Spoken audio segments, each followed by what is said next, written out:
സംഭവം എന്ന് അറിയാമോ? നല്ല സൂപ്പർ കഞ്ഞി ചൂടോട് കൂടിയിട്ടില്ല.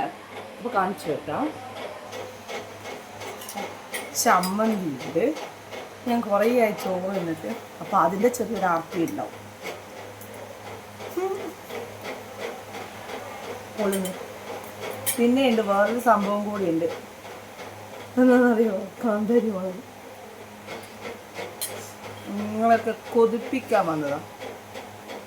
കുറേ അല്ല ചീത്തട്ടുണ്ട്. അപ്പോൾ ഇന്ന് കഞ്ഞി സ്പെഷ്യൽ. കഞ്ഞി കുടിക്കുന്നത് ഇങ്ങനെയല്ല കുടിക്കണ്ട. ശരിക്കും പറഞ്ഞു കഴിഞ്ഞാൽ ചൂട് കുറച്ചുള്ളതാണ്. ഇത് ഭയങ്കര എനിക്ക് ആക്രാന്തം കൊണ്ട് ഞാൻ ചൂടോട് കുടിക്കുന്നതാണ്. സൂപ്പർ.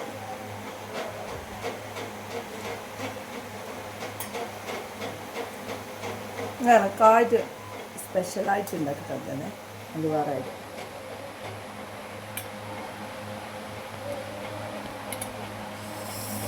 എല്ലാവരും കഞ്ഞി കണ്ടോ? ഇത് റേഷൻ പീടികയിലെ കഞ്ഞിയാണ് കേട്ടോ. റേഷൻ പീടികയിലെ അരിയാണ്.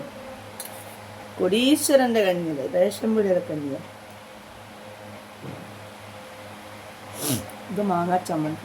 ഇതിൻ്റെ എരിവുണ്ടാകുന്നു, നല്ല എരിവുണ്ട്. അച്ചാറെടുക്കാൻ മറന്നുപോയി ഗൈസ്, മറന്നുപോയി.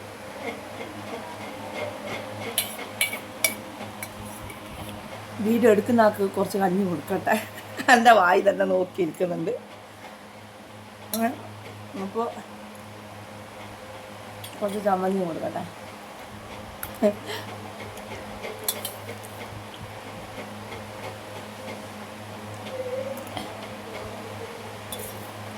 അപ്പോൾ നിങ്ങൾക്ക് ആർക്കൊക്കെ കഞ്ഞി ഇഷ്ടമാണ്? ഭയങ്കര ഇഷ്ടമുള്ള സാധനമാണ് കഞ്ഞി. പക്ഷേ ഞാനിപ്പം എനിക്ക് തോന്നുന്നു ജിമ്മിൽ പോകാൻ തുടങ്ങിയതിന് ശേഷം ഞാൻ ഈ ചോറെല്ലാം ഉപേക്ഷിച്ചാണ്. എനിക്ക് തോന്നുന്നു 1 വർഷത്തിന് മേലെയും ഇപ്പം കുറച്ച് ചോറ് തിന്നുന്നുണ്ട്.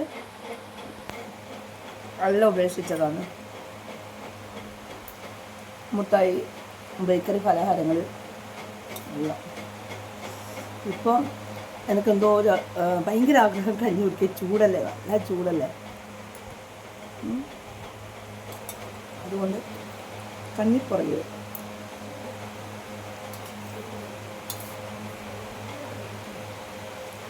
ഇങ്ങനെയുള്ള ആൾക്കാർ ഇങ്ങനെ വീഡിയോ മാൻ കഞ്ഞി കുടിക്കൂ.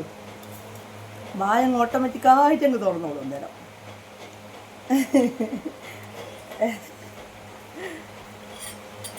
കയ്യിൽ ഞാൻ നല്ലൊരു പണി കൊടുത്തല്ല. അതുകൊണ്ട് വേറെക്കാർക്ക് വായി തുറക്കുന്നുണ്ട്. ഇതെല്ലാം കുടിക്കൊന്നുമില്ല. അപ്പോൾ ഉച്ചക്ക് നിങ്ങളെ കൊതിപ്പിക്കാനായിട്ട് മാങ്ങാ ചമ്മന്തിയും പിന്നെ അതേപോലെ തന്നെ ഒരു കാന്താരി മുളകും ചായച്ചിട്ട് കഞ്ഞി കുടിക്കുന്നു. അപ്പോൾ വേണ്ടുന്നവർ നിങ്ങൾ കമൻ്റായിട്ട് ഉപയോഗിച്ചു. Bye bye.